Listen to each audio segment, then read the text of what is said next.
Ayun, sup guys? Welcome back again sa ating YouTube channel. Ayan, so meron tayong bagong ipapakita sa inyo.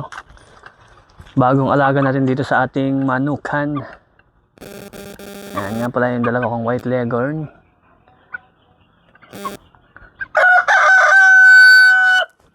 Ito yung bago nating manok. So naka-arbor tayo ulit ng inahin. Sa kumpare natin na nagmamanok din, no? Ayan.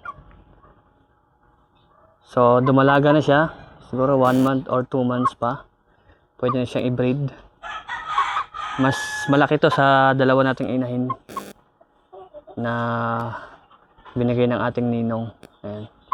So ang inaarbor ko sa kanya talaga lalaki. So ayaw magbigay ng lalaki. Inahin lang daw. Kasi yung lalaki niya na mga kapatid nito, dalawa, talisayin din. Ayan. So lalaki sana ang ina-arbor ko, kaso babae lang yung binigay niya.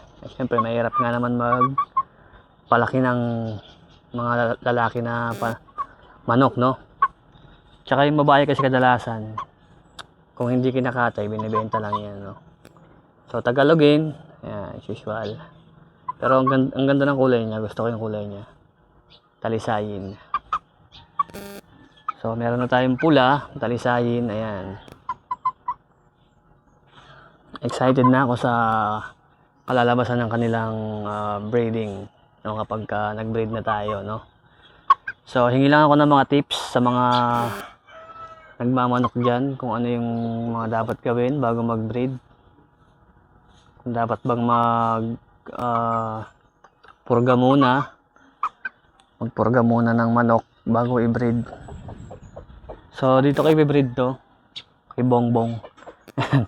Pangalan pala nito Bongbong, yung ating white leghorn. At itong isa naman ay si Bingbing. Ayan. Bongbong at Bingbing ang pangalan niyan. Kasi yung anak ko, ayan, siya yung bumili niyan. Nabili niya lang yan sa nagtitinda sa malapit sa school. Ay hindi, December pala namin binili yan. December 25, Pasko yun. Doon sa may Petron malapit sa may DB Mall. Ayan. Tapos lumaki sila, na buhay. Ayan. Ayan, ganda, oh. Ayan. So ayan, kapasalamat ako sa aking kumpare, no, na kahit inahin yung binigay niya is malaking bagay na rin to. Pwede natin silang i-breed sa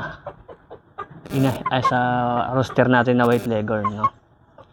So dito ko siya i-breed kay Bongbong.